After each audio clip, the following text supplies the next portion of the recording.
hosts feel it would be a little unkind to present this podcast without just a word of friendly warning. We are about to unfold the story of Frankenstein, a man of science who sought to create a man after his own image without reckoning upon God. It is one of the strangest tales ever told. It deals with the two great mysteries of creation, life and death. I think it will thrill you. It may shock you. It might even horrify you. So if any of you feel that you do not care to subject your nerves to such a strain, now's your chance to. Well, we've warned you.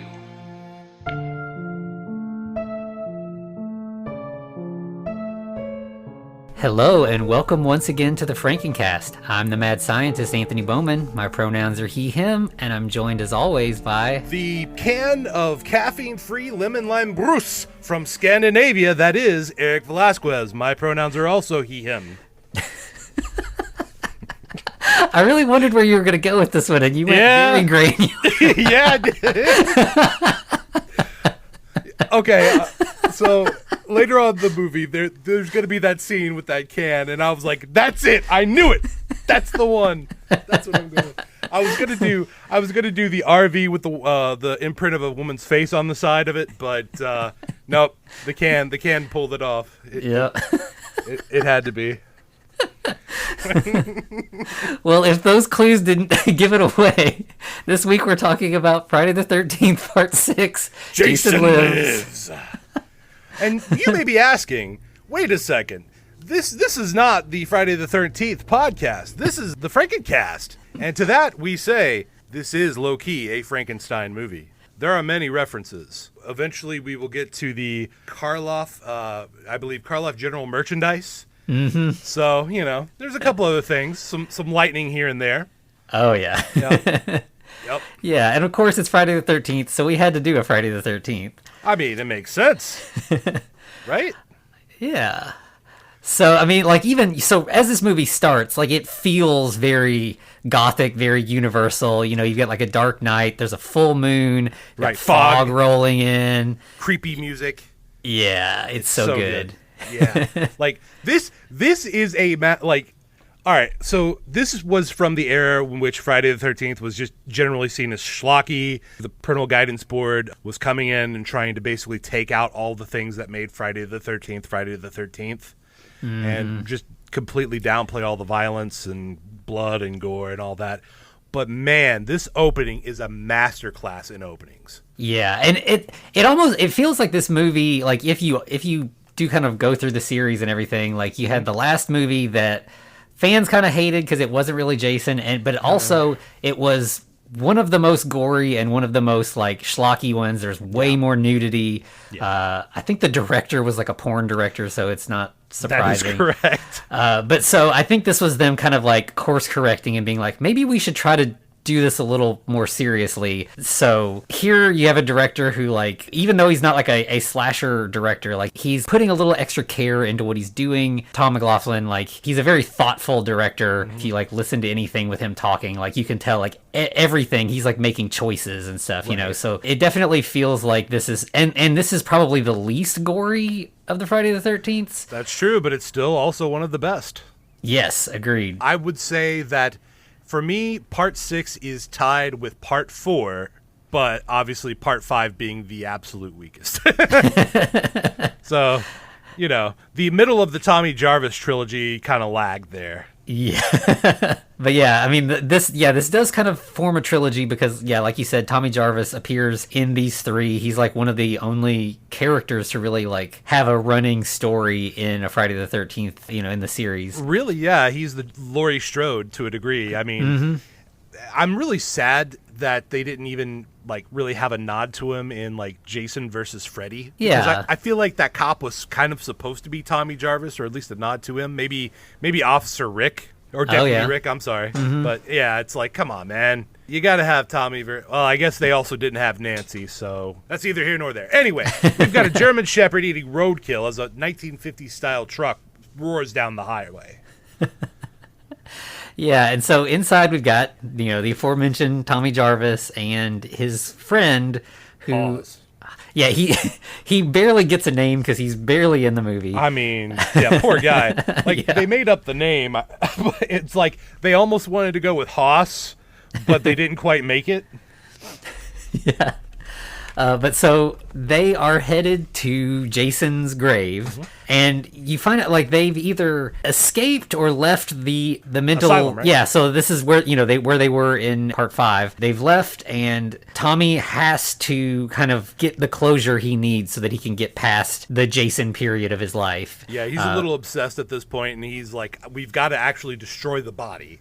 He wants to make sure it's good and dead, because in part 5 he was seeing visions of Jason everywhere because of what happened at the end of part 4. Spoiler alert, I guess. But yeah, so definitely heavy trauma, and I will say that Tom Matthews is playing that up wonderfully with his manic actions and his inflection and just everything about it. It starts off, once you hear Tommy, the adrenaline is already kicking in. Yeah. And we've got this nice little, intense score starting to play in the background. So as you said, yeah, we have Hawes and Tommy Jarvis going to finally destroy the body of Jason. But first, they've got to dig it up, right? Yeah. And where do you go to dig up a body? The cemetery. So if you're keeping score, we've got a single-minded, possibly crazy guy dragging along a hapless assistant to a cemetery to dig up a body. Can we make it any more obvious? Right. So they get to the cemetery. Tommy has a can of gasoline and Jason's mask. They also have a couple shovels. That seems a little short-sighted. I guess he wants to also destroy the mask, kind of burning Jason as an effigy of himself. Yeah, anyway. And he does end up, he finds the mask at the end of 5, so I guess, he just has it. He might as well get rid of it. But bringing the mask and Jason together doesn't seem like the best plan. Nope. Seems like the worst, actually. So they get there, and, as they arrive, lightning starts flashing, off in the distance. Yeah, again, trickling in, right? Yeah, it's not raining yet, but, you can tell it's coming, and it feels very, Universal horror, all the lightning and everything. By the way, at this point, the music actually starts picking up, so it's like, oh no. So you're already getting tense from the music and the action. Everything's manic. Like I said, so good. They get there, and, Haas is like, okay, you saw his grave. He's really dead. He's really buried. Let's go. And it's like, dude, you have shovels. What did you think you're doing here? you clearly signed on for something, but you don't know what you signed on for. Yeah, so they do dig it up. They get down to the grave. Then Tommy's like, hand me that crowbar. And he's like, you're not going to open the coffin. And it's like, why else did you? You brought the crowbar. Yeah. You brought the shovels, you brought the crowbar. Hawes, what were you thinking? Yeah, your time to back out of this was before you got in the truck with all of the excavation equipment. Right, so we get the casket open up with the crowbar, and what do we find but Jason Voorhees' maggoty corpse? Just all kinds of maggots, all kinds of worms. It's lovely, it's goopy a little bit. It's just, if you like that kind of stuff like I do. And he's also just covered in cobwebs. I don't know if there would be cobwebs inside a grave, but it just adds that Gothic touch, and maybe there would be. I don't know, but it looks cool. I feel like either he was buried very hastily at the end of part 4, which makes sense to a degree, just get him in the ground, or no. I mean, at most this is what we're gonna say. Probably Tommy is maybe about 25. He encountered Jason at about 13, 14. Yeah. So this is a good, 12 years. I don't think the body's in that state of composition in a normal casket. Probably not. Yeah. So we see the corpse, and then we get, a really kind of cool... It's like a flashback, but it's an audio flashback. Yeah. So, Tommy's just looking at Jason, and you just hear the kill scene from part 4. Yeah, with Corey Feldman's voice.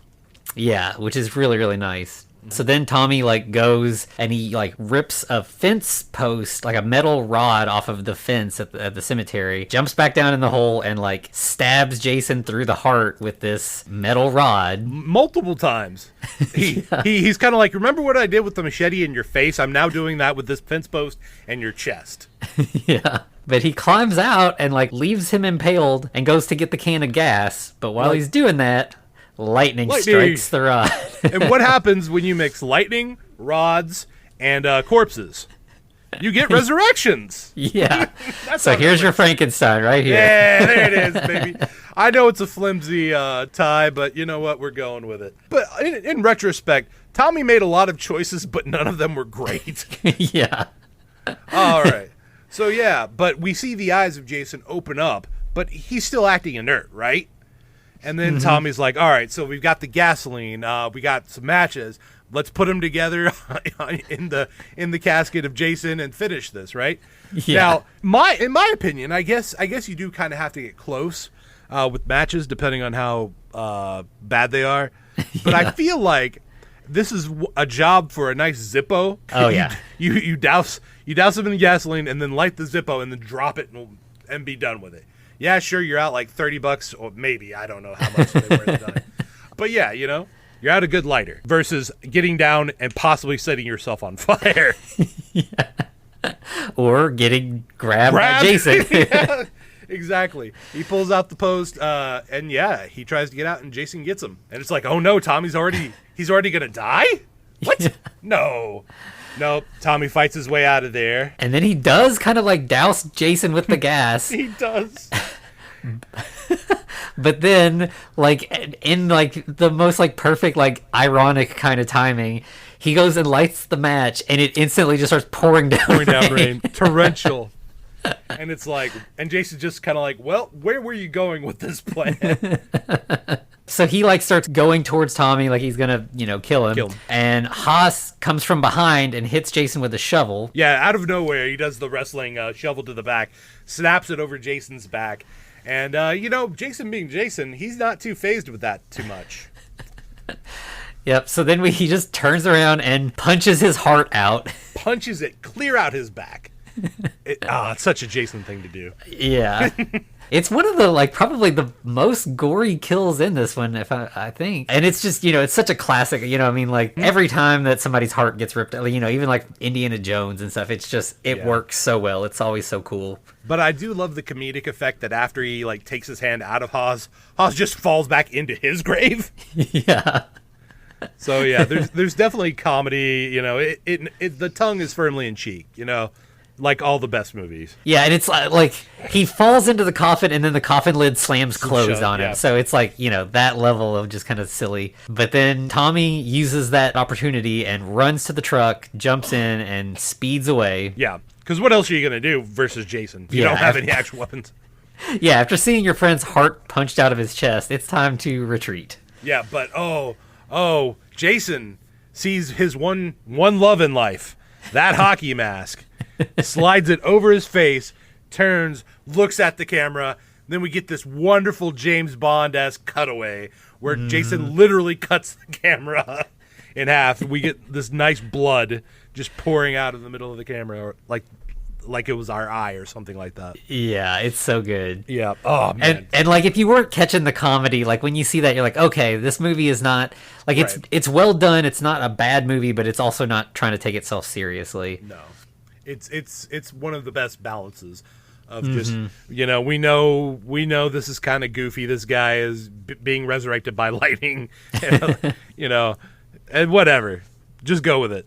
Yeah, and the Frankenstein thing, like, it's not just, like, the subtext is there, it's not hard to see, but, like, Tom McLoughlin has, like, said, like, it's intentional, when they gave him the franchise, they're like, you gotta figure out how to resurrect Jason, and he was like, I could just do, like, a Frankenstein thing. I love Frankenstein movies, so. Yeah. So it's very intentional, and, like you said, there's gonna be more nods to make it a little bit more clear how intentional it is as we go. Yeah. Yep. So, yeah, then we get Jason just stalking. There's a lot of cuts to Jason just walking. Mm-hmm. He's pulling a little bit of Lord of the Rings. Yeah. But this time he's walking with his wonderful new spear, / fence post. And Tommy immediately runs into the police department. So we're already hitting the ground running. Oh, yeah. Like, we're going hard right from the word go. So once he gets in, we are immediately introduced to Sheriff Garris, I believe his name was, otherwise known as Mike, or Dad, depending on who you are in this movie. Which I'm pretty sure is like a reference to Mick Garris, the director who's done a lot of like Stephen King adaptations and stuff. Mike, yep, makes sense. But yeah, so like Tommy like startles him awake. He's like asleep at his desk and he like jumps up, pulls a gun like immediately. So he's clearly a little unhinged. Like he's not a crazy sheriff, but he's not like maybe the most adept at his job. Yeah, but to be fair, you're also the sheriff of Forest Green / formerly known as Crystal Lake. Yeah. So you got to be a little jumpy, I feel. Oh, for sure. But like then to contrast that, like the whole thing is like the sort of like backbone of this movie is Tommy like desperately trying to convince people that Jason is back and that everybody is in trouble and we need to stop things before it gets out of hand again. Right. And everyone else refusing to listen to him. Yeah, we've got a little bit of Jaws syndrome going on where no one's acknowledging that there's actually a problem. Oh yeah, for sure. Way too late. Yeah. And like that this is where like the acting is just like Tommy is so good at being like on that razor's edge where it's like he could possibly be just a crazy person or he could be a person who knows what's happening and is convicted and is trying to like convince people and like it works, you know, like you're not there's a lot of these kind of movies where like with Jaws, you know, where it's just like you're annoyed by the authorities who just refuse to listen to obvious reason. But in this case it is kind of played as a gray area in a pretty effective way. Well, yeah, I mean, also looking back at the character history, you have the initial trauma that we mentioned in part 4. Then in part 5, I feel like just having spoilers here isn't really an issue because this is basically a 30-something-year-old movie. Yeah. So, but in part 5, turns out he has anger management issues that make him possibly mirror some of Jason's actions. So, and it's alluded to at the end that maybe he attacks the love interest in part 5. Yeah. So he's got a history of being dangerous. And I mean, he's obviously institutionalized in the 5th movie. So like, you know, people around are going to know like, hey, he had to get put in a mental health facility. So he is not necessarily the most reliable as far as, you know, if he's saying Jason's around, you got to take it with a grain of salt, basically. Exactly. But also he, at this point, the sheriff's willing to believe in him for a little bit because he's had trauma. You know, he's like, hey, we're sorry what happened to your family. We know, you know, basically your whole family got murdered, effectively, except for, like, you and your sister. And your dog, unfortunately, got murdered as well. And that's one of the most traumatic things in these movies. Yeah. But, yeah, so, you know, he's being reasonable at this point. But, of course, Tommy is, like, amping everything up. And he's like, this is a serious fucking issue. A man has come back from the dead to kill again. Yeah, and it, like another cop shows up, like with the deputy. He's got like food. Deputy Rick. At this, like Tommy not getting listened to, he ends up like grabbing a shotgun off the wall. And at that point, they're done humoring him, so they like get the shotgun away from him and they put him in jail. All reasonable so far. Yeah. I mean, like that's a normal response. Yeah. And that's when like the sheriff's like, listen, you know, the people around here, we changed the name from Crystal Lake to Forest Green. We want to forget. I don't need you ranting and raving and getting people all riled up again. Like everything's peaceful and calm. And Tommy's like, you're gonna be sorry. Yeah. But, and of course, immediately after he says, you're going to be sorry for not listening to me, there's a couple driving through the forest in the middle of the night. Yeah. Turns out this is Elizabeth and Darren. I could have swore they initially called Elizabeth Karen. So for a while, I was thinking it was Darren and Karen. But, you know, that may have just been a trick of my own ears. Yeah. We end up finding out that they are camp counselors. Or they're kind of like the head counselors, I believe. Yeah. And they're lost. They're trying to find their way to the camp. And then they slam on the brakes and like Jason is just like standing in the middle of the road. Yeah, she's like, yep, I know better than to keep going when there's a crazy man in a mask. So she already has some horror knowledge. She knows what's going on. She tries to turn around and it's like the road's too narrow and she's going to like fall off into a ditch. So she can't. And he's like, just drive at him. Like, you know, he's just a person. Like, we're in a car. You know, you'll scare him. He'll move out of the way. And that doesn't... it turns out that doesn't work with Jason. Well, yeah. I don't play chicken with Jason. If you're going to go whole hog. And probably duck when you're doing it. Just a suggestion for anyone who runs into a undead serial killer in the future. But, of course, you know, Jason doesn't flinch when you're playing chicken with him. And instead, he takes his new... spear and jabs that through the front wheel of one of the front wheels of the car and a little bit into the engine. So it's like, he's making life difficult for us now. So what is our good friend Darren, being the rational man that he is, he gets pissed and he's like, I'm going to take care of this. So he grabs a gun that Elizabeth clearly knows nothing about. Yeah. Because she's like, where the hell did you get that? And Darren, being the... clearly this guy is all bravado. Oh, yeah. Because he walks up and he just is like kind of waving the gun in Jason's face. He's like, he gets point blank. And I feel like, okay, maybe you don't believe this guy's undead or anything like that. The guy just stabbed your front wheel. Maybe don't, give yourself a couple feet. He has a spear. Yeah. And yep, so he ends up, he does shoot Jason once and Right. doesn't do anything. And then we just cut to you see the inside of the windshield and just blood splatters across it. Oh no. Jason gets Darren. We see Darren rise and fly over Jason's head as he basically just flings him like a pitchfork. Yeah. Yeah. And then so inside you got blood splattered all over the windshield. And then before she can really do anything, he stabs the spear through the windshield. But because she's savvy, she dodges. She ducks down and kind of tries to crawl out the passenger side, and she ends up falling in a puddle. And Jason walks around the side of the car, and she's pulling money out of her wallet and trying to bribe him.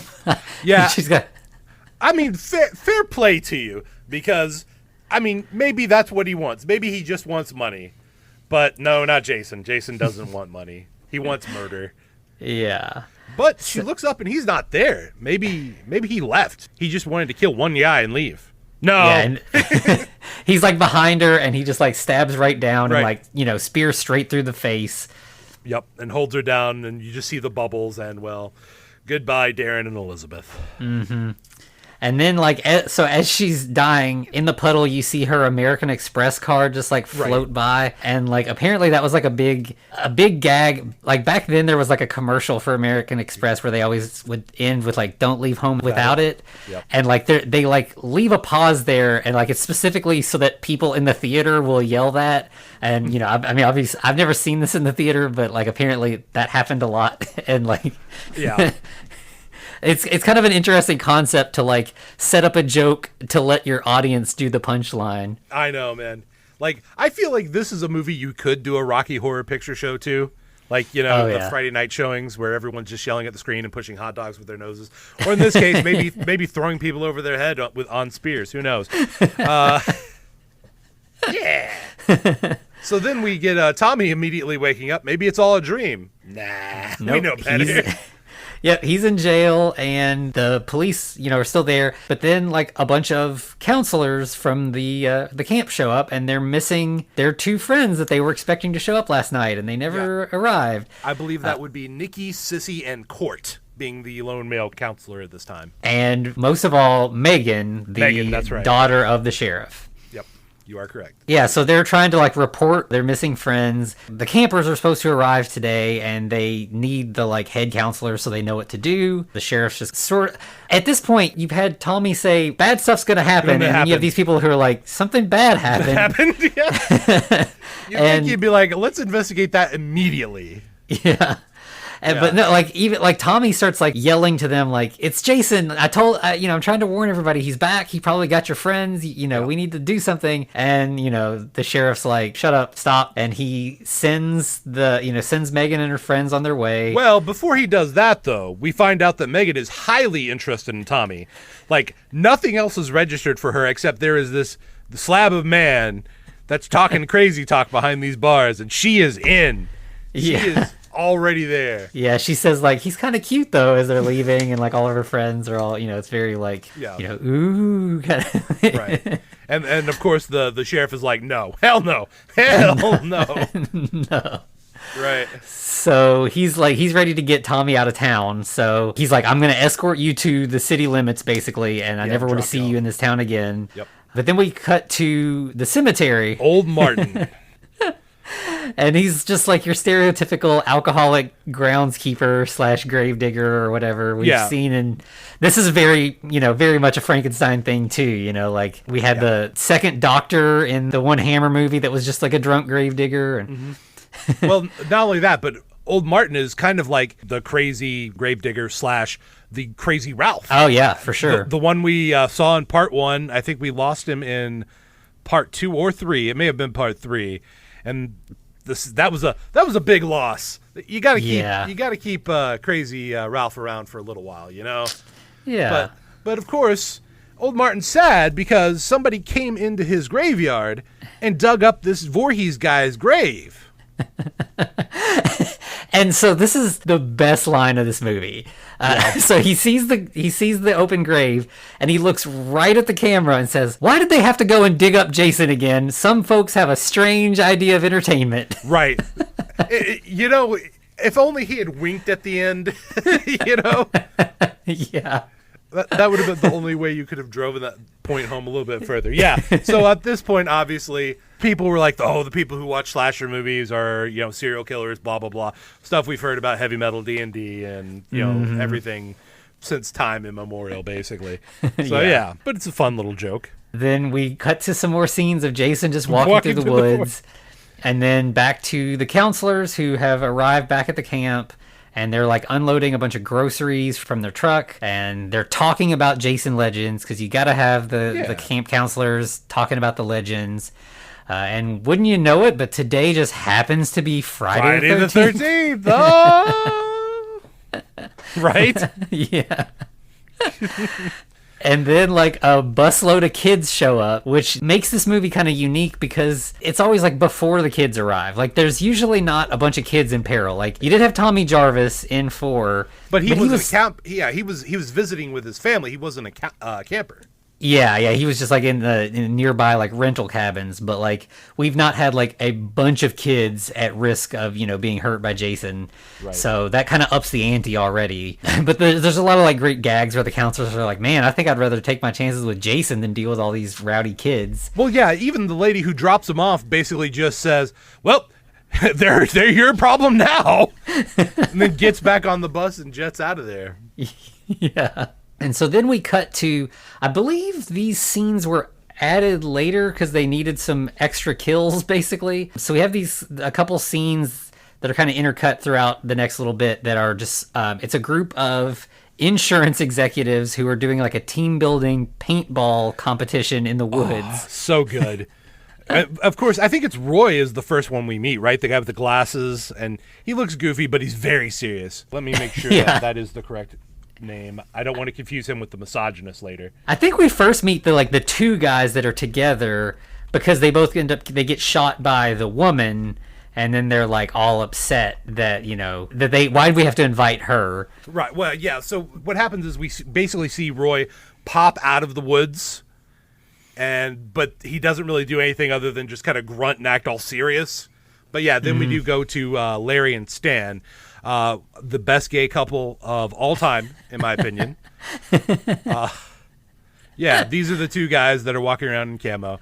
And, of course, you know, Larry wants to stop and get something to eat. He's really tired. He got, you know, fat jokes and all that.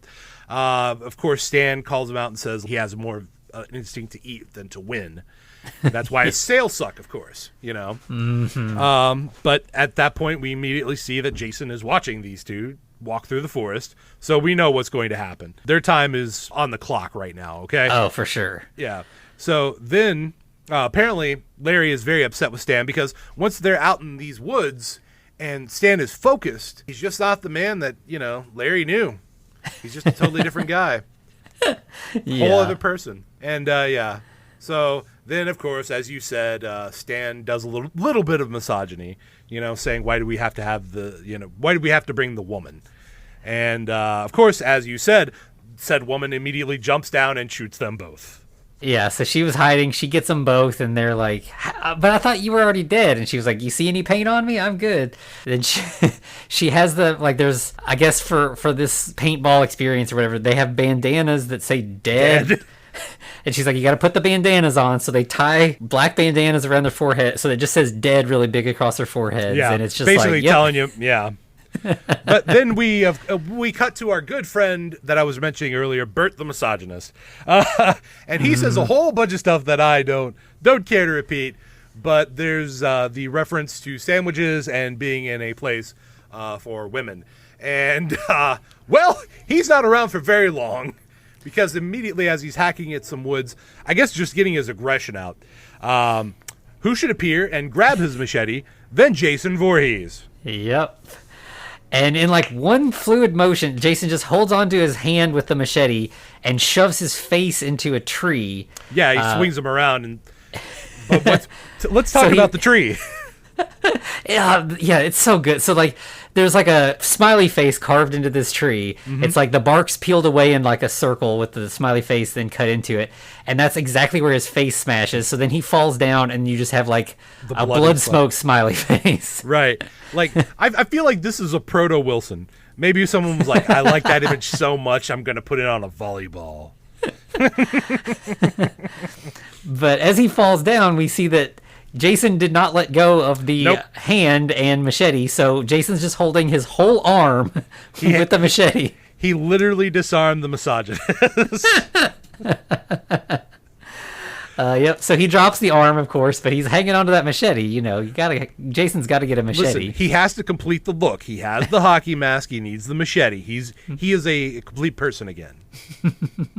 So then we cut back to the cops at that point. They've got Tommy to the edge of town, and they're like, you need to get out of here. And I don't understand how they think this is going to... Like, Tommy will not shut up about this. Right. But somehow they're just like, all right, see you later. And they just leave him with his truck and turn around and leave. And it's like, you know he's going to go right back. Well, yeah, even the sheriff is probably like, this guy's probably coming right back. And it's like, why did you leave him with the truck? just take him out. But, you know, we wouldn't have a movie then, so we like this movie, so. Yeah. Then we cut back to our good friend Roy, who just pops out and starts, like, doing a roll through the woods and, like, ducking behind the trees. It's like, yeah, I mean, I get you're trying to hide, but you're not doing a good job of it. Yeah, he's definitely, like, the comedic relief. Yeah. Like, he's really goofy and kind of clumsy. Then we see our original trio, the two guys who are now dead, and Jason just, like, jumps down from a tree right in front of them. Oh, the triple kill. Triple kill. Decapitates all three in one swipe. That would be Larry, Katie, and Stan all gone. So, I mean, by the way, like, how many people are in this insurance, like, firm? There's got to be more than 5, I would think, right? There's a lot less now, though. Yeah, that's true. They're down. What, 3? Or no, they're down 4. 4, yeah. Yeah. Yeah, but of course we got Roy. We still have good, dependable Roy. And it's so good. So he comes upon this scene of just what's happened. Yeah, 3 of his friends just got decapitated. And so he gets scared, and he's got a gun. So he shoots Jason with a paintball gun. You know, I mean, that's a bold strategy. Let's see how that works out for him. But he realizes the paint did nothing.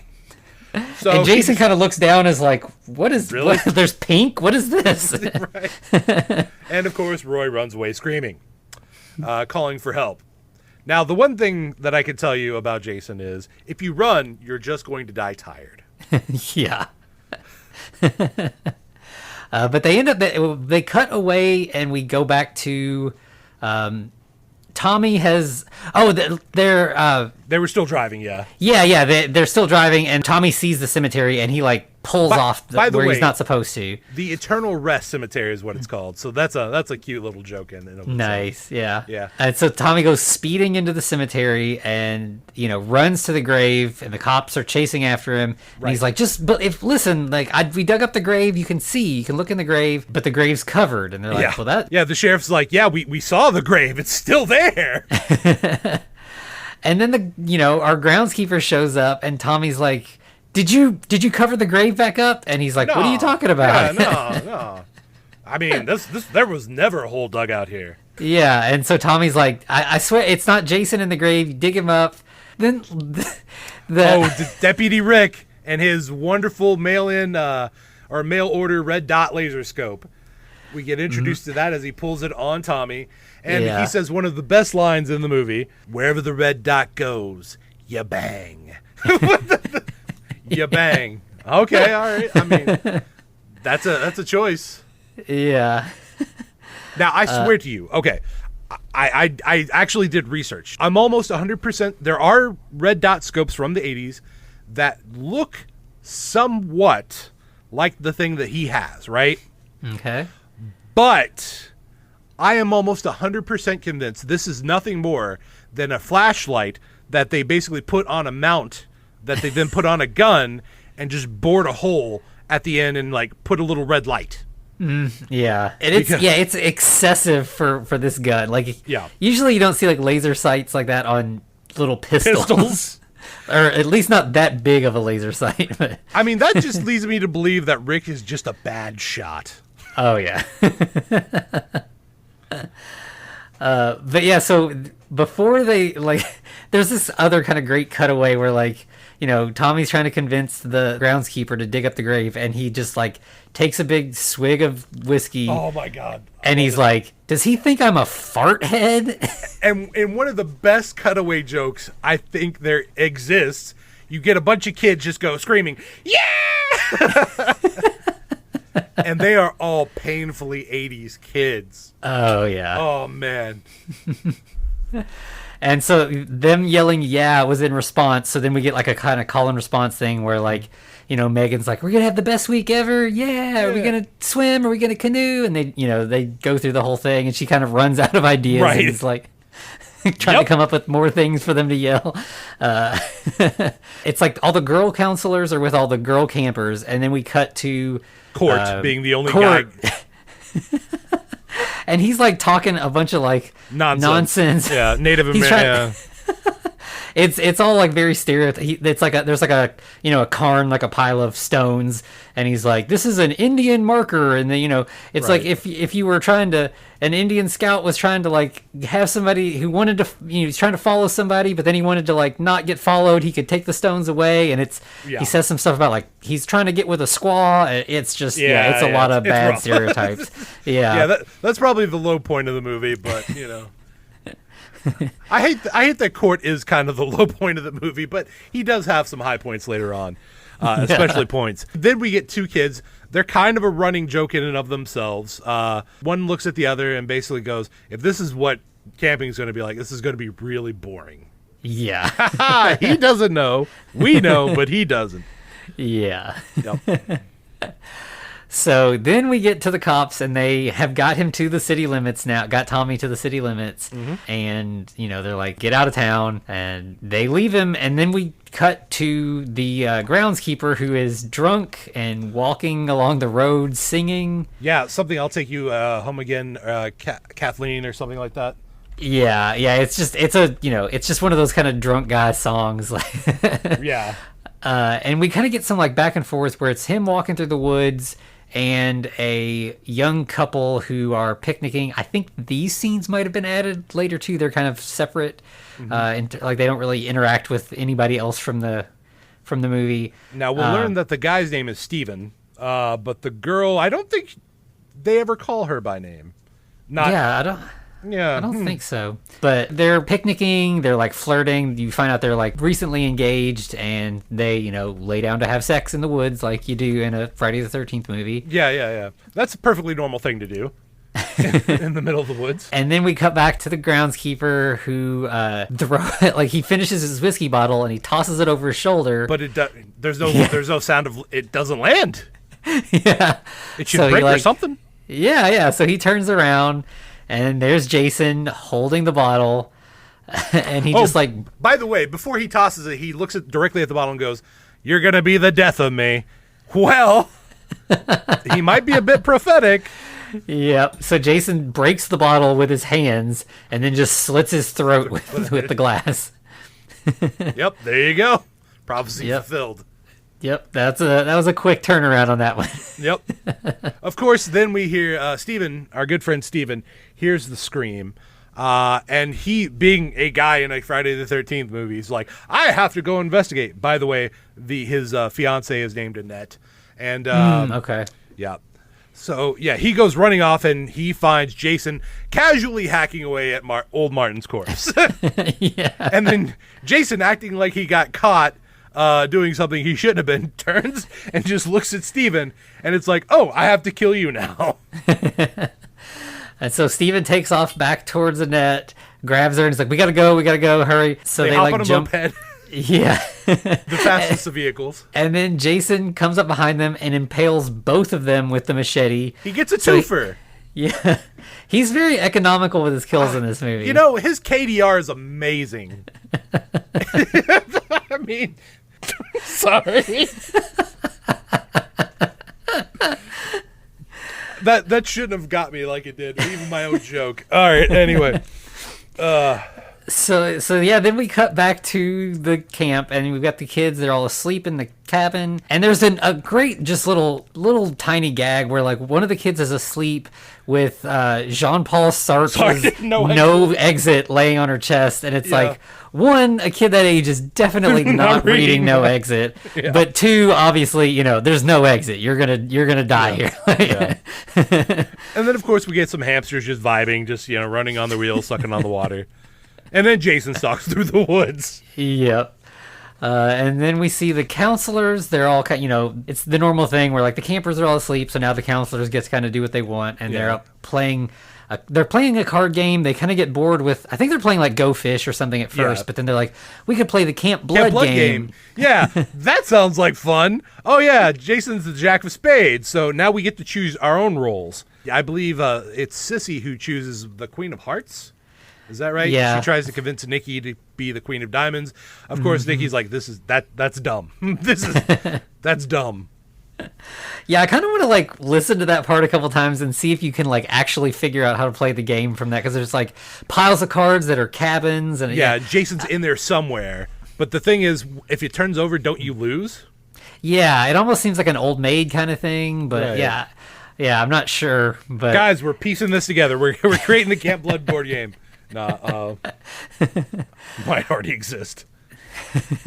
So they hear a scream, and is it, I think, just Nikki goes? Or no, just... It's Nikki. I'm pretty sure it's just Nikki, because I think it's Nikki and the little girl being Nancy, which is definitely not a throwback to Nightmare on Elm Street. Yeah, because like her name's Nancy, and she's like, I think you just had a bad dream. About a monster being everywhere. Mm-hmm. Yep. Yeah, so that's really nice. Then we cut to...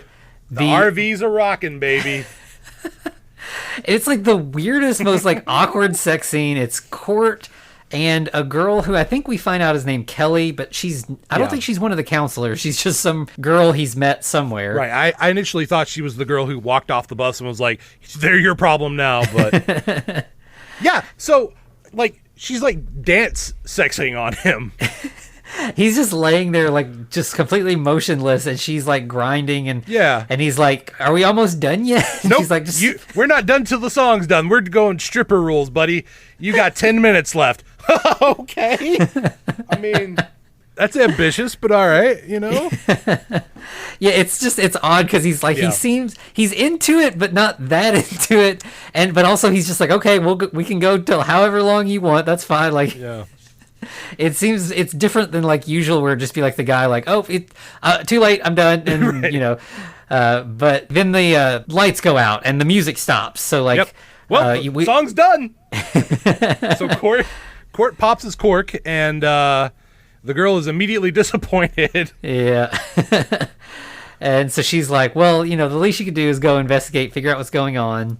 Yeah, but he doesn't want to. It's cold outside. Yeah, and he's like, you're a pain in the ass, but like he does go, and when he gets out there, the cable is actually cut. It's not just like been pulled loose or anything. So something happened, This isn't just like an accident. And so they like decide, okay, we got to get out of here. So there's something wrong here. Right. Yeah. So he starts the camper, and they're like speeding away. And of course you get a good joke. Well, first off, he tries to start the RV and it doesn't start. And he's like, no, you're fucking with me, right? And she's like, yes, you dumbass, because we're on external power and we need to be on battery. Yeah. She just flips it on, they turn it up, and then they get going. But I like the moment he speeds off, she like goes flying into the back of the RV. Yeah. Yeah, and it kind of, he's like speeding and kind of steering around, and she's falling and having trouble like, getting her bearings, basically. Mm-hmm. And the whole time this is going on, the Alice Cooper song Teenage Frankenstein is blasting. So more Frankenstein. Yeah. and she starts to kind of like get her sea legs. Jason pops out of the RV bathroom, grabs her, pulls her in with him, and then smashes her face into the wall. Like so like hard you to mentioned at the put beginning. in print. Yeah. Yeah, just like her. It's like those like nail things you get at the museum where you like put your face in it, you know, and it conforms to your shape. But yeah, just through the metal of the wall. Yeah, that can't be good. Yeah. And then, of course, Jason, he knows somebody's driving, so he's not done. His job is not complete. He walks up on behind Court. Court is oblivious. He's not the brightest bulb in the shed. And Jason, pulls out a casual hunting knife and just jabs it into Court's head. Which, like, the way that Jason has, like, no regard for others' life is one thing that, but, like, no regard he for doesn't. his own. Yeah, like, he's in a speeding vehicle and he just kills the person driving it, which leads to, like, one of the coolest things, from any Friday the 13th movie. So, like, the RV goes off the road, hits like hits something where it like flips on its side, lands sideways, slides for a while, then catches fire. Yeah. And then like, so the way it's fallen on its side, the side door that you would get in is now on the top. Jason climbs up out of the top and is just standing on top of this burning Winnebago. Oh, it was so badass. Yeah, it's awesome. Like, it's just the best. Yeah. Then we immediately after we have that awesome badass scene, we cut to Sheriff basically dressing down Megan, trying to be super dad, like, hey, that Tommy guy, he's not good. He's going to cause a lot of trouble here in a bit. But, Megan's being a little shit in her proto Ugg boots, and she's just antagonizing her father. Mm-hmm. But then they get interrupted by a call from the deputy who says that they found the two head counselors and they're dead. And he says he was like, based on the killing, it looks like Jason's MO. Yeah. I mean, I don't know. They're killed. Like, I don't think anything was specifically Jason. They were stabbed. So, I mean, I guess if you want to call that Jason's MO, sure. Yeah. I mean, it's not like their head was crushed. That's probably a more accurate Jason's MO. Yeah. They're convinced that Tommy is responsible and that, like, he has, like, broken with reality so much that he's, like... He's doing the killings. Yeah, he's doing, like, copycat killings, trying to convince people that Jason is real. Mm-hmm. And then we cut to Tommy, who is reading the Manual of Occultism. Oh, not only that. He's got 3 books. He's got 30 Years Amongst the Dead. The Dead Are Alive and Can and Do Communicate with You. And as you said, the Manual of Occultism. I'm surprised he doesn't have the Necronomicon. I feel like that's the way to go, with the that would have been a nice little nod. Yeah. But he goes with the Manual of Occultism, as you mentioned. Yeah. So he's reading that. Then we cut to some more of Jason just walking. By the way, can I interrupt? Why is he reading this? He knows what brought him back. There was occult, something happened, sure. But lightning brought the guy back to life. What else do you need? What is that book going to tell you? Yeah, at this point, like, occultism seems like what you would use if you wanted to revive him. If you want to kill him, just, kill him, chop his head off, set him on fire, do the normal killing type stuff. Right. Be extreme with your methods of disposal with Jason, but, it seems like maybe I would try that at least, is what I'm saying. Yeah. Yeah. But yeah, so then we get Jason walking through the woods and like, you mentioned like the Jaws thing. It does kind of feel like that too, where it's just like you get the ominous, like the shark's just out there. He's just moving all the time. No matter what all the other characters are doing, sharks keep moving. Yeah. And then we cut back to Megan trying to balance herself in this old rickety office chair. It's such a great little bit because it's like that's what you would be doing. It's just such a normal moment. Like that was the realest scene. I was like, I did that as a child. Yeah. Yeah. It's just like, she's like leaning back on the legs and like got her, her arms like trying to get the distance just right so that everything's even and she's just balanced on the back legs. Yep. But then the phone rings and she falls. Yep. Great little bit. Turns out Tommy's calling her, and he's at Karloff's General Merchandise, and he needs some assistance. He needs some tools. He's figured it out. He knows how to get rid of Jason because the Manual of Occultism has told him so. Yeah. I guess. I don't know. And then when we get to, like, I don't know what that would have... When we finally see his method of killing Jason, I don't know what that would have been in a manual of occultism, but okay, I feel like that's your next logical step. I mean, aside from, like, a shotgun to the face, but we learned that doesn't do too much at this point. Yeah. Yeah, so Megan's like, okay, stay where you are. I'll come get you and, I'll help you. We'll figure something out. Meanwhile, we see Jason arriving at the camp. Yeah, Forest Green. Yeah, so he's just he's getting closer. He's just kind of around. But then we cut to the cops who are now at the crime scene where where the head counselors were killed. Oh, no, it was the insurance guys because he finds Bert's arm. But wasn't the Volkswagen there too? I wonder if it's like they were close to each other. Maybe. I think they do. You're right. So yes. So they find that first, but not like too far away. The sheriff finds Bert's arms. Mm-hmm. Yeah. So it's kind of like he did all that in like a relatively close area. Yeah. And, they kind of continue with this theory that Tommy is like a Jason copycat. One of them says to the other, like, happy Friday the 13th. Like, yeah. He says he picked a hell of a day to do this. Deputy Rick does. And the sheriff's like, what do you mean? It's like, it's Friday the 13th. Dun, dun, dun. Title drop. Yeah. And so then we go back to the two, I guess, surviving counselors at this point, Sissy and Nikki. They hear a sound and they think it's probably Court playing a prank. Can we talk about how Sissy was reading the Men's at Play nude special?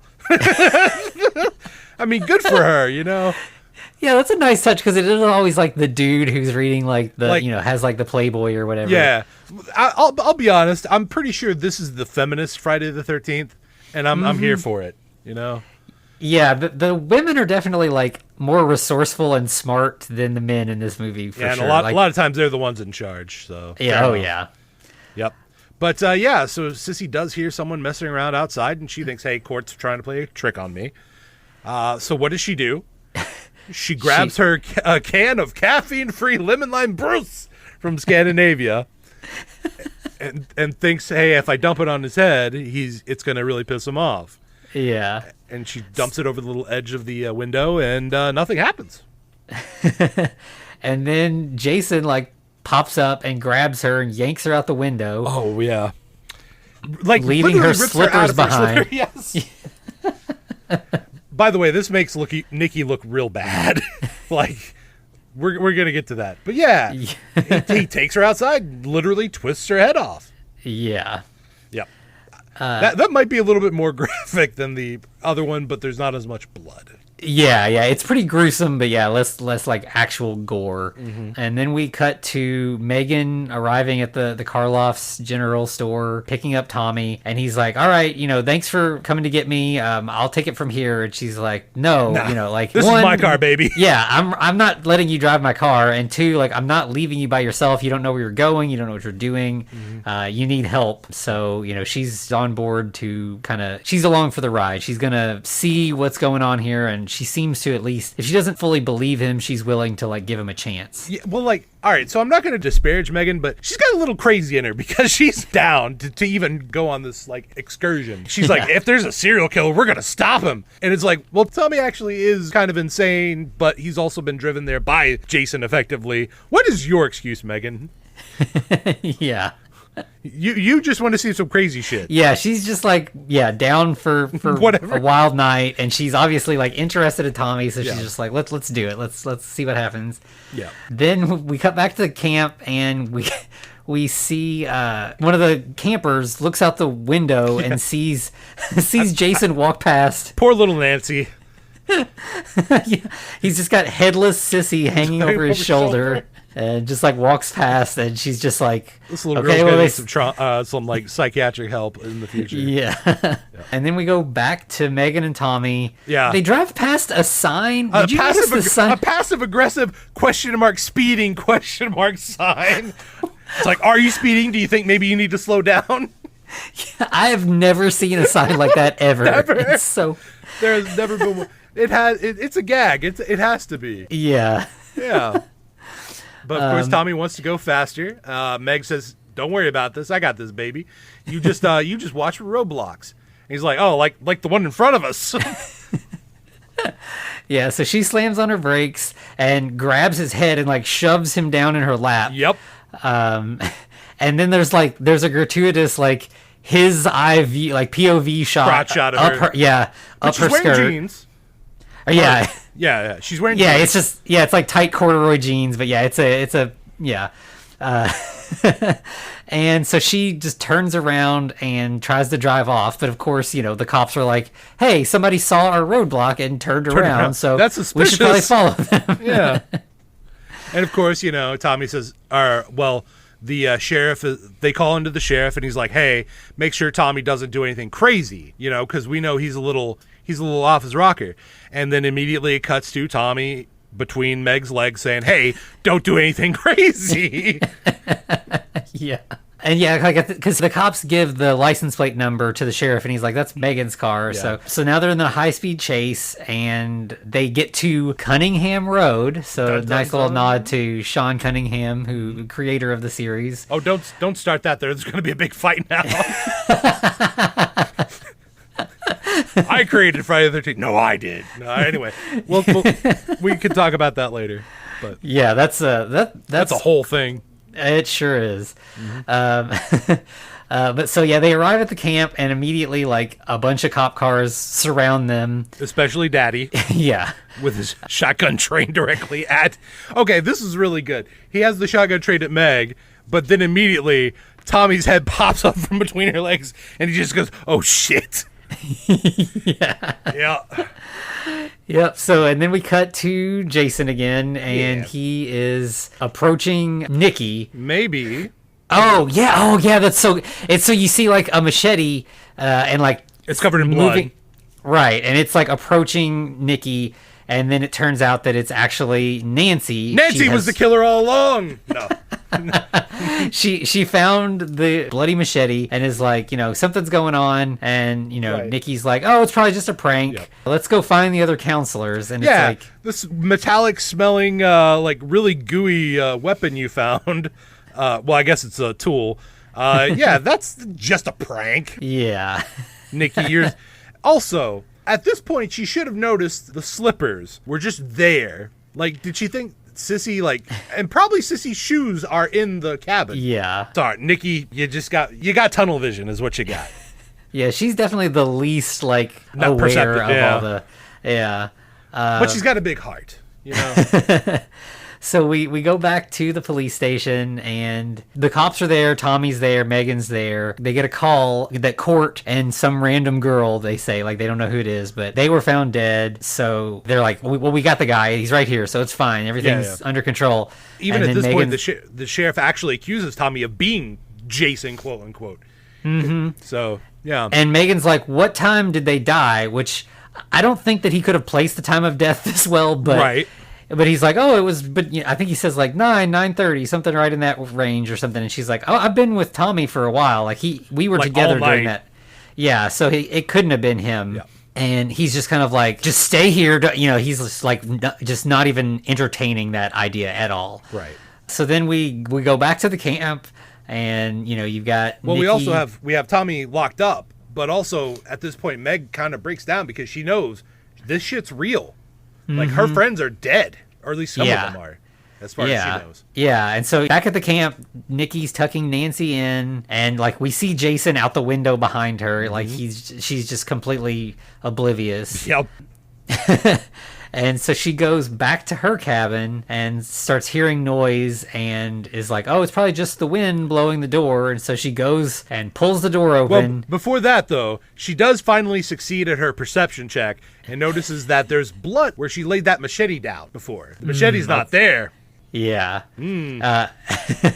And yes, she opens the door and there stands Jason. Yeah, just bust inside the cabin. Yeah, and then we get like this is the scene I was thinking of when I said forgot that. So it just cuts to outside the cabin and you just see blood splash on the window. Right. So we don't actually see her die, but boy, are we going to see more of that that blood splatter. Yeah, but also we do see one thing, as Jason is known for, a partial defenestration. Nikki's body goes out the window after the blood splatter. Yeah. And she's slumped over, and he just drags her back in. Yep. And then we go back to the police station, and so now it's just Megan. The sheriff told her to stay, so she's there. Tommy's in, behind bars, and you've just got, like, the one deputy there, like, on guard. Good old Deputy Rick. So Megan and Tommy think on their feet, and they work really well together without like any sort of planning. Goals. Yeah, so they kind of like start a fake argument. They're trying to like kind of amp up the tension, see what the deputy does, kind of get him off balance. And so she like goes over to Tommy, gets close to him, and then they just start making out. Yeah, so Tommy pulls her in, and it's like, at this point, we would normally be like, oh, sexual assault, blah, blah, blah. But no, this is definitely consensual. No worries there. It's implied that they're both into this. Yeah, but the deputy's like, wait, hold on. Well, he even calls Meg babe, or this is Rick, by the way. So it leads me to believe that he thought he had something with her. Yeah, so he tries to like pull her away. Obviously, this is what they were planning for. So Meg pulls his gun. Yeah, like Tommy holds him, Meg disarms him, and he turns around and she's got the red dot. And it's right on his nose. One of the best lines of this movie, like the best turnaround, piece de resistance. Hey, wherever the red dot goes, you bang. So good. And like even before, so like he's like, quit clowning around, and she's like, I'm not the one with the funny red nose. Yeah. So there's a lot of good lines from these two. Yeah. So obviously, now they're in control of the situation, and the deputy lets Tommy out. So now they're headed back to the camp, and we cut back to the camp while they're on their way. Mm-hmm. And, we see Jason just like stalking through the kids' cabin. Right. And they're... Good old Nancy sees Jason. She goes into full prayer warrior mode. She's like, oh, Jesus Christ, help me. Yeah. Says the Lord's Prayer. Yeah, people keep telling her it's a dream, and that she closes her eyes and just starts praying, and it works. Like, Jason just leaves, which, this is one of those, like, with Jason sort of being in this, like, suspended childhood sort of thing from when he originally died, like, it kind of feels like maybe Jason just doesn't want to kill kids. Like, yeah, I feel like if you're under the age of, like, 15, you're good. Yeah. Once you hit 15, 16, you're on the table. Yeah. Yeah, so he leaves, and then we see the cops that are still at the camp, and the sheriff is like wandering around. There's two other officers, yeah. He opens up the counselor's cabin and sees that it is just like wall-to-wall blood splatter. Like, no human body has that much blood, I think. Yeah, it is an insane amount of blood. And it's all Nikki. And by the way, proving that Nikki was not paying attention to anything, we do get a shot of Sissy's slippers covered in Nikki's blood. Yeah. So then we cut away to there's a cop that's kind of like out on the dock by the lake. He sees Jason, and then immediately I even rewound it and couldn't tell what it actually was, but like it's his hunting knife. Oh, is it? Okay. Yeah. So he pulls the hunting knife, and he pulls a freaking Naruto like kunai throw, gets the cop right between the eyes, and because we like gags, the cop's body goes into a nearby boat. And like it shows his face with the knife between the eyes, and then cuts away to a dartboard. Yeah. So, bullseye, yep. Obviously. I just love that Jason is part ninja. Well, I mean, I guess it makes sense, right? Yeah, I mean, he just appears in like dead silence out of nowhere. Yeah, he's got some ninja skills for sure. Mm-hmm. And so then we see another one of the police officers finds Nancy, and she's like, there's a scary man. And he's like, what scary man? And then that scary man. And Jason does the Jason special, and by that I mean he grabs the officer. The officer gets off a couple shots, but Jason being the undead version, that means nothing at this point. He grabs the officer's head between his hands and proceeds to crush. Mm-hmm. So then Nancy goes to try to find another cop. Yep. She's just making lunch. She finds the sheriff, and guess what happens immediately after she finds the sheriff? Well, he does try to round up all the kids and gets the boys to go in the girls' cabin. Everybody get under the bed. That's where you'll be safe. Maybe, I guess. Sure. Yeah, I don't know. I mean, like, he's just leaving them all unguarded. I don't know how he thinks they're going to be safe, but being under the bed. Yeah. But so he continues his search, finds the dead cop that Jason just killed, and then finds Jason. Ah, yes. However, he does something that not a lot of other people have done. He shoots Jason with a shotgun. Yeah, it like kind of works. Like, it knocks Jason down. Right. But then he like sits back up, and it kind of becomes like he just keeps shooting Jason he gets until him 3 he's times. out of bullets. Yep. He's out of shells in the shotgun. So then he decides, hey, the shotgun's not doing it. Let me pull out my trusty 38 here. That'll do it. Where the shotgun has failed. And of course, he gets a couple shots into Jason's head this time, though. But there's a hockey mask preventing the bullet from penetrating too far. And so, then we get where he like takes off, and Jason just does the slow pursuit thing. And meanwhile, Megan and Tommy have finally arrived. They stumble into the bloody counselor's room. Right. And, obviously that shakes Megan up quite a bit, since that's got to be one of her friend's blood. At least one. At least one. Yeah. But so she goes to the kids' cabin, finds all the kids. They confirm that the kids are okay. Yeah. So she kind of like stays with them, and like Tommy runs down to the lake and gets in like a little motorboat, and he's got like a burlap sack that he ends up opening up, and it contains like this really heavy chain. Super heavy duty chain, yeah. So then Megan tells the kids that they need to just keep hiding, stay where they are. She's going to keep looking, find the sheriff. So she's kind of walking around. And right. By the way, if you're a fan of the Dead Meat podcast, name drops, maybe that'll work for us, or maybe it'll backfire immediately. One of the kids turns to the other and says, "Yep, I think we're dead meat." And then the other kid says, "So what were you going to be when you grew up?" Yeah. Yeah. But at this point, Tommy decides, you know what'll help this massive fuck off chain I got? A giant fuck off rock. Basically a boulder, a small boulder. Yeah.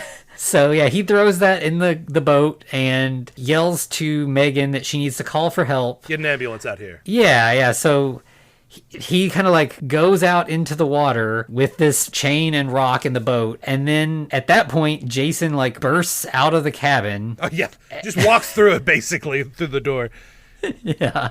And grabs Megan by the head, about to do the Jason special, and obviously Tommy's not having that, so he starts just yelling and is like, hey, you're I'm the one you really want, remember me. And well, we forgot that the sheriff tries to tackle Jason at this point to save Meg. But you know what happens to people who try to save other people in a Friday the 13th movie and they're not the main characters? Yeah, it does not go well. Yeah. Oh, he gets folds him in half. Backwards. So if you're a fan of Jason versus Freddy, this is where that started. That first kill where the guy gets bent backwards. Yeah. Yeah. So Dad's out of the picture.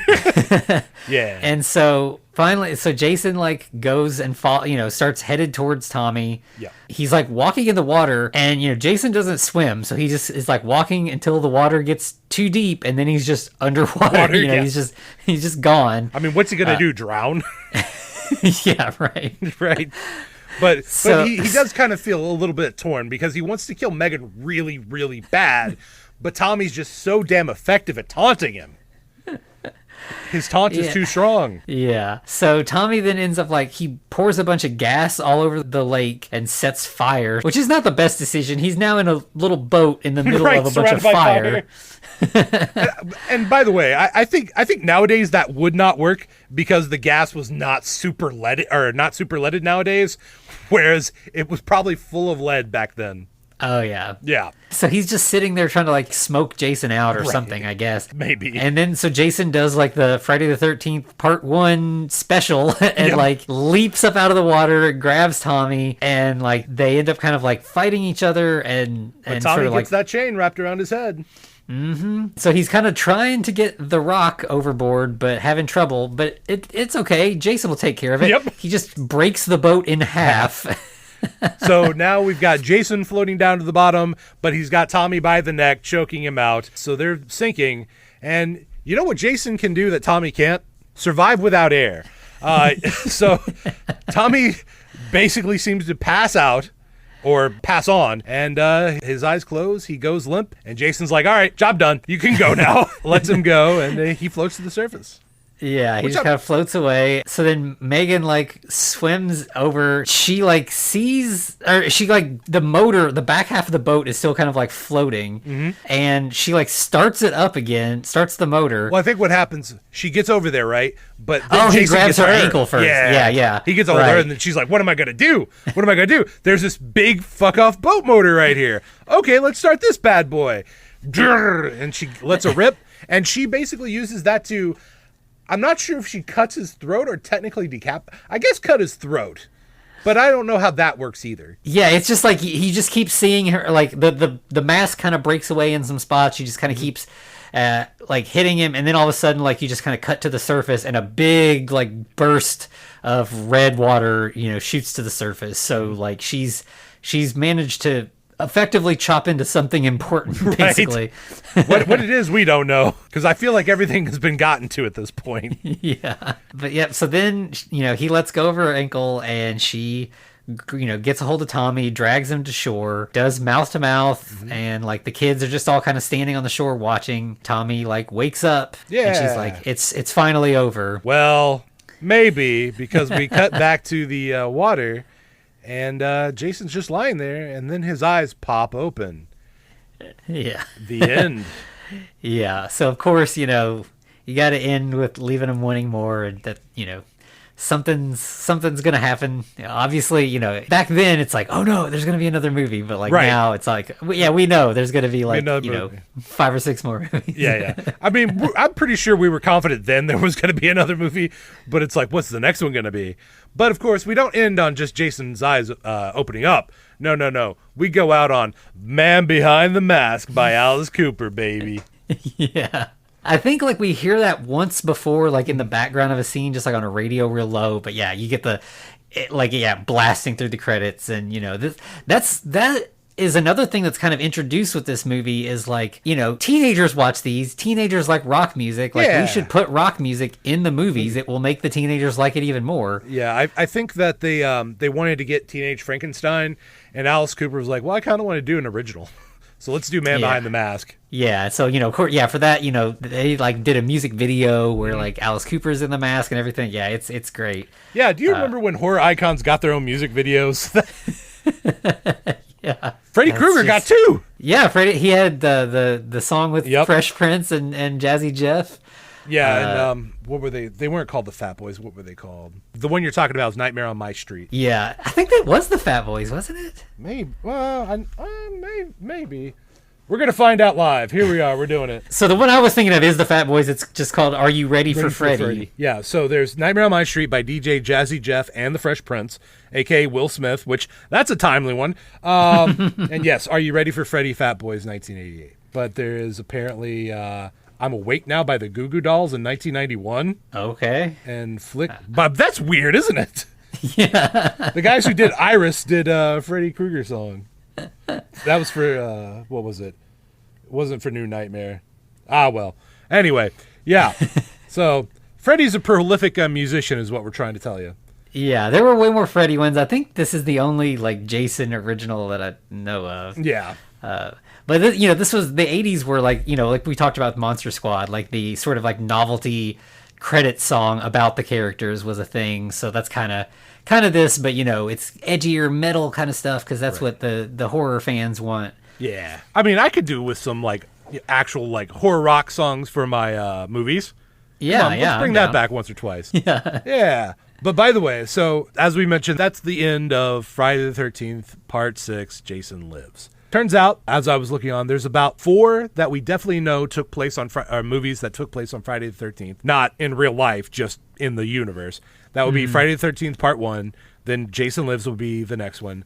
The New Blood, which I believe is the next one, will have taken place on Friday the 13th.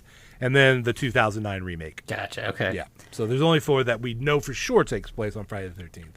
But, presumably they all do in a way. I mean, Yeah. Yeah. And so as far as like the Frankenstein connection to like go into that a little, so like I saw something where, a lot of people when they talk about like your opinions about the Friday the 13th franchise, you'll hear people say like, do you like, regular Jason or zombie Jason? Right. And this is where that like, comes from. Yeah. Yeah. And I saw something with Tom McLoughlin where he was like, Jason's not a zombie. Like the difference between like Frankenstein's monster and a zombie is like agency. Zombies are mindless. They just do one thing. And Jason makes decisions. He has intent. He may be like very single-minded in his purpose, but like he isn't just like an eating machine the way a zombie is. Right. I would argue though, like, there's this guy named Bub that would have an argument with Mr. McLoughlin. So, potato to a degree. Yeah. But yeah, I do like, that he's like, there's varieties of undead, and that, like, what you think of as a zombie is not what he was aiming for. Right. He was aiming more for a Frankenstein type character. So yeah. So instead of this one actually being made out of body parts, it makes body parts by taking them off the original person.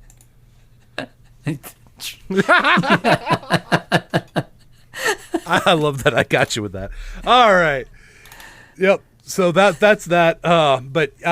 Going back, there's a big controversy about who really created the Friday the 13th series. I believe Mr. Cunningham, pretty much everyone agrees with Sean S. Cunningham being the real creator, but I think there's a few producers and that are like, no, we created it. I think isn't there I believe it was actually like a character designer who's trying to throw his hat in the ring, but it's like, well, the idea was already made.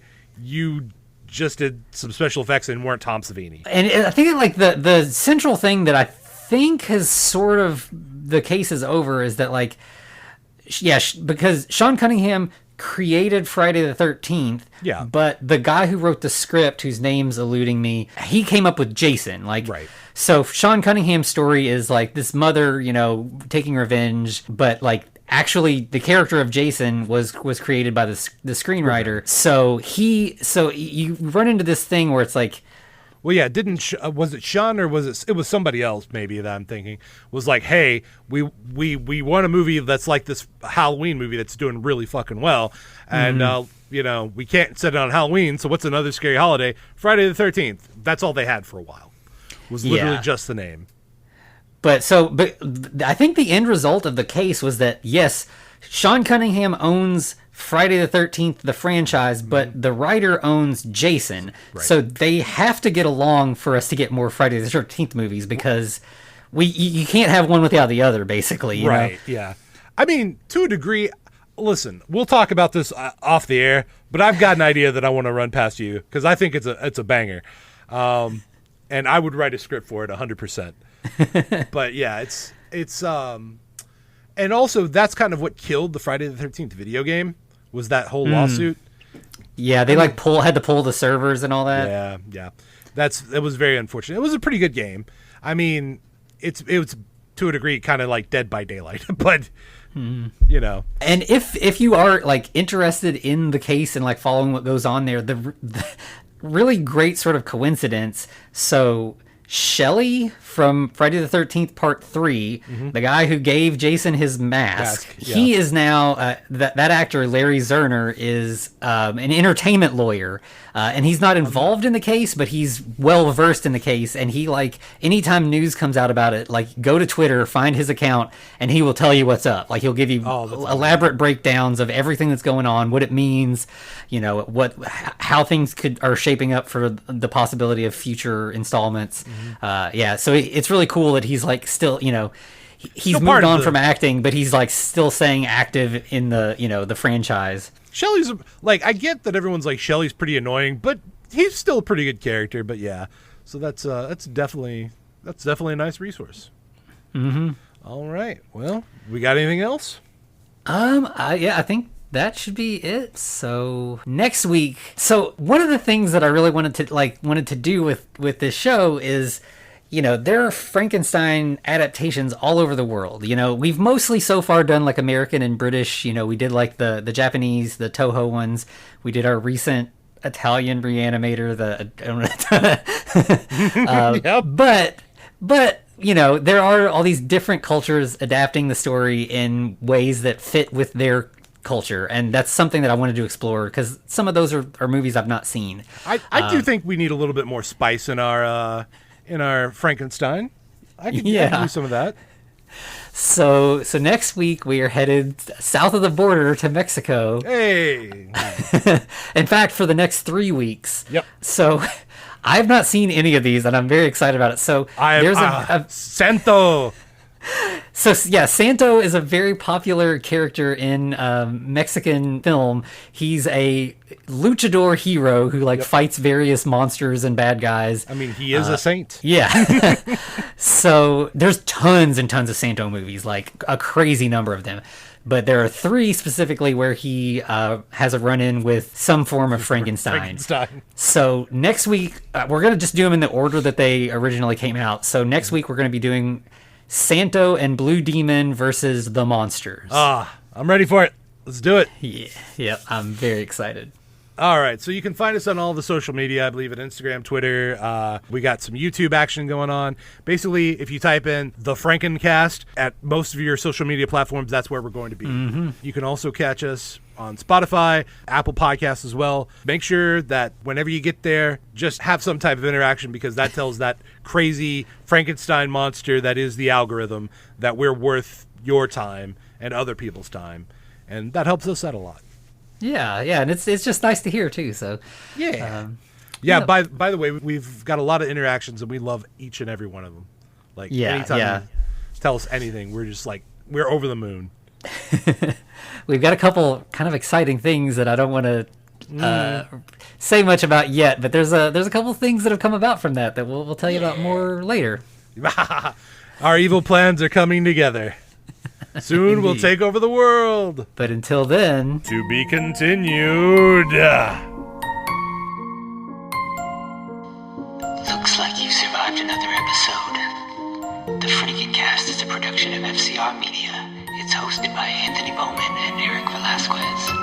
Follow us on Twitter at The Franken-Cast, or send us a letter at thefrankencast@gmail.com. Our cover art is by Amanda Keller. You can find her at Keller Illustrations on Instagram. Our theme music is by Vivek Abhishek. Thanks for listening.